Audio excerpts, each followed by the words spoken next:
Bonjour et bienvenue à tous dans cette vidéo de formation. Dans cette vidéo de formation, on va venir parler de Kontact, qui est le lecteur de samples de Native Instruments, qui possède un format propriétaire, le .nki. Donc depuis les complete control, c'est-à-dire les claviers de Native Instruments, puis voilà ces claviers-là, Native Instruments a généralisé le format NKI et pousse les éditeurs tierces à fabriquer dans le format de plugin. Donc désormais, avec la version 5.6.6, on a une nouvelle visualisation de Kontact. Si vous avez les versions précédentes, c'est un peu le même fonctionnement. Je vais vous expliquer quelques subtilités par rapport à la possibilité d'ajouter des banques tierces, par exemple. Donc, dans la version 5.6.6 et au-delà, vous êtes obligé de passer par Native Access pour installer toutes les versions que vous avez. Donc, toutes les versions sont installables directement ici, avec les mises à jour. Voilà, vous pouvez updater pour un part. Je peux visualiser les versions qui sont disponibles qui ne sont pas encore installées. Et si je le souhaite, voilà, si je veux installer une banque NKI, un format propriétaire ou compatible de Native Instruments Kontact, il va falloir que j'ajoute le serial ici pour l'installer directement. Vous verrez, il suffit de suivre les étapes, c'est vraiment très facile. Dans les versions précédentes, il y avait un mode, alors juste ici, il y avait la possibilité d'ajouter des nouvelles banques en cliquant sur Add Library. Et il suffisait de choisir dans l'ordinateur à quel endroit on avait les banques pour avoir des nouvelles banques tierces qui sont disponibles et compatibles avec Kontact. Vous pouvez vous servir du mode standalone en tapant directement à l'intérieur de votre ordinateur Kontact si vous souhaitez l'utiliser en mode standalone sans passer par le séquenceur. Donc là, j'ai les deux versions qui sont ouvertes. Pour pas vous embrouiller l'esprit, je vais vous montrer uniquement la version standalone qui a été ouverte. Si je vais à cet endroit-là, là au niveau de l'engrenage pour les options, je vais pouvoir avoir la possibilité d'aller dans les options pour sélectionner mon driver, ma carte son, ici c'est celle-ci, et la fréquence d'échantillonnage, etc.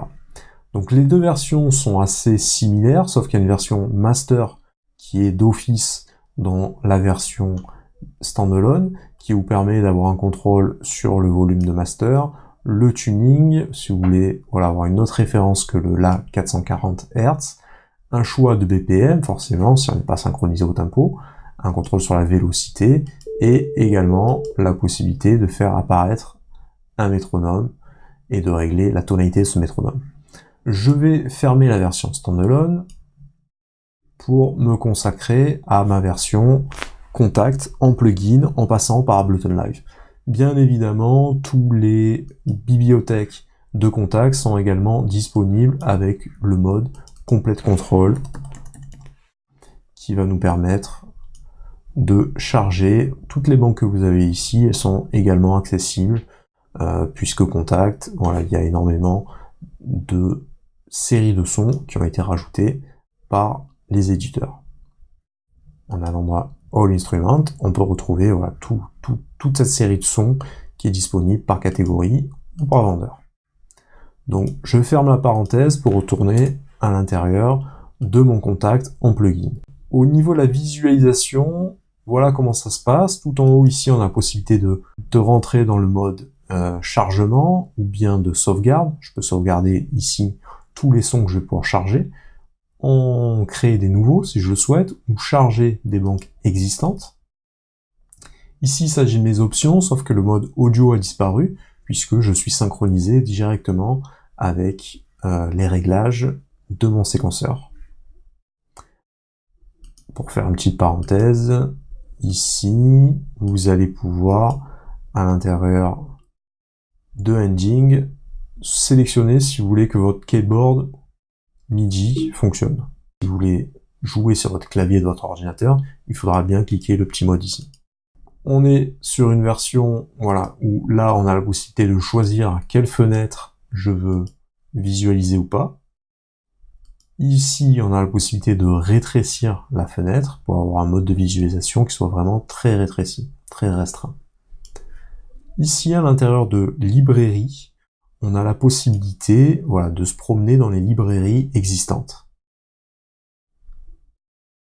Donc, et si vous avez une version antérieure à la version 5.6.6, vous aurez également le Add Library pour ajouter des librairies de votre ordinateur.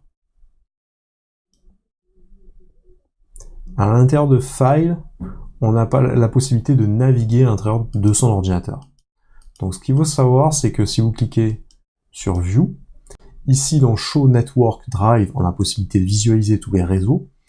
Ici, tous les disques durs ou clés USB qui sont disponibles, et ici, tous les formats de l'ordinateur.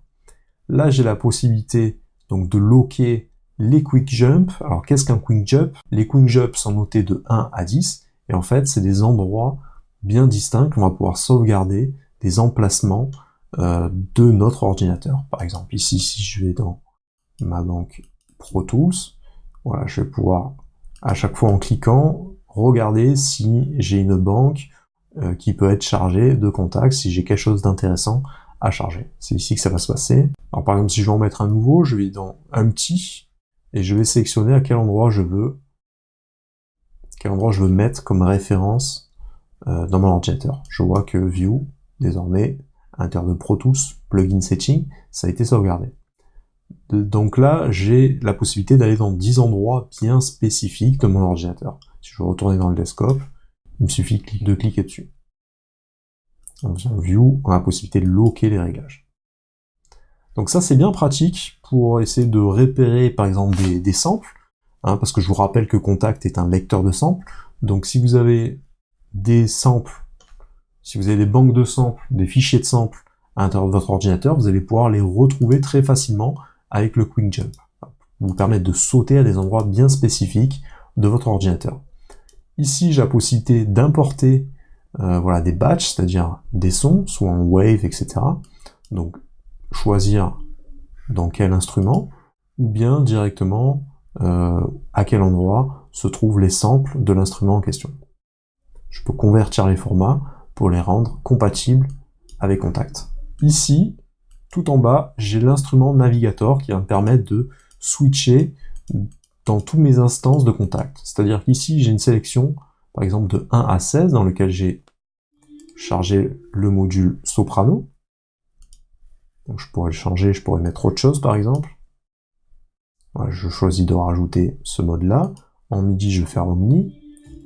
Et désormais, vous voyez que les deux sons sont joués en même temps.